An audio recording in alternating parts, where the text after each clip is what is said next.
আজকের রাতটা হয়তো আমার জীবনের সবচেয়ে কঠিন রাত হতে পারে। চারপাশে শুধু প্রচণ্ড বৃষ্টি, নিস্তব্ধ পরিবেশ, আর যতদূর চোখ যায় শুধু পানি। এই ভয়ঙ্কর পরিস্থিতিতে নিজের হাতে বানানো ছোট্ট নৌকাটাই আজ আমার একমাত্র ভরসা।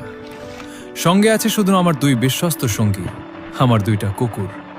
দেখি পুরো একটা দিন আর একটা রাত আমি এখানে টিকে থাকতে পারি কিনা। আমার দুইটা কুকুরকে নিয়ে যাত্রা শুরু করলাম। নিরিবিলি আর প্রকৃতির মাঝে সময় কাটাতে আমি সবসময় ভালোবাসি, তবে এখানে বেঁচে থাকতে হলে সবার আগে দরকার খাবারের ব্যবস্থা। তাই প্রথমেই মাছ ধরার জন্য জালটা পানিতে ফেলে দিলাম। পুরো জালটা সুন্দরভাবে ছড়িয়ে দুই পাশে খুঁটির সঙ্গে বেঁধে রাখলাম, যাতে স্রোতে ভেসে না যায়।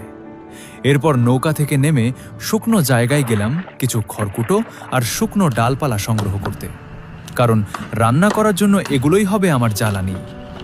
আশেপাশে থাকা অপ্রয়োজনীয় কিছু গাছপালা কেটে নিলাম, পাশাপাশি কয়েকটা ছোট চারা গাছও তুলে নিলাম। হয়তো ভাবছেন এই চারাগুলো কেন নিচ্ছি? কারণ এই পুরো এলাকা জুড়ে আমি গাছ লাগিয়ে দেব। এখন সব পানির নিচে থাকলেও পানি কমে গেলে এই গাছগুলো ধীরে ধীরে বড় হবে। ছোট্ট এই উদ্যোগটাই একদিন প্রকৃতিকে আরও সবুজ করে তুলতে পারে। গাছগুলো লাগানো শেষ করে আবার ফিরে এলাম জালের কাছে।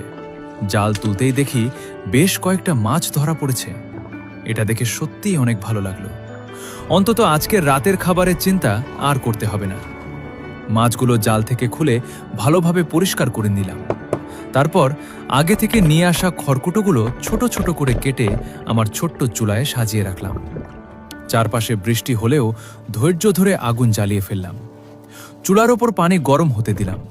এদিকে মাছের স্বাদ আরও বাড়ানোর জন্য সঙ্গে আনা কিছু ফল আর প্রাকৃতিক উপকরণ কেটে প্রস্তুত করতে শুরু করলাম।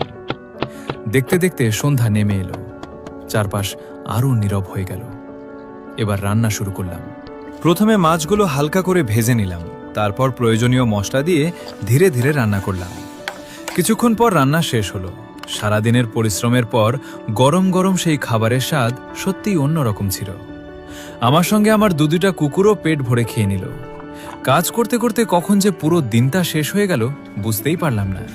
রাত অনেক হয়ে গেছে, তাই এবার বিশ্রাম নেওয়ার সময়, কারণ আগামীকাল সকালে আবার নতুন একটা দিনের শুরু হবে, নতুন চ্যালেঞ্জ নিয়ে। আগামী দিনে সেই অভিযান দেখতে চাইলে এখনই আমার পেজটি ফলো করে রাখুন। সামনে আরও দারুণ সব ভিডিও নিয়ে আবার দেখা হবে। ধন্যবাদ।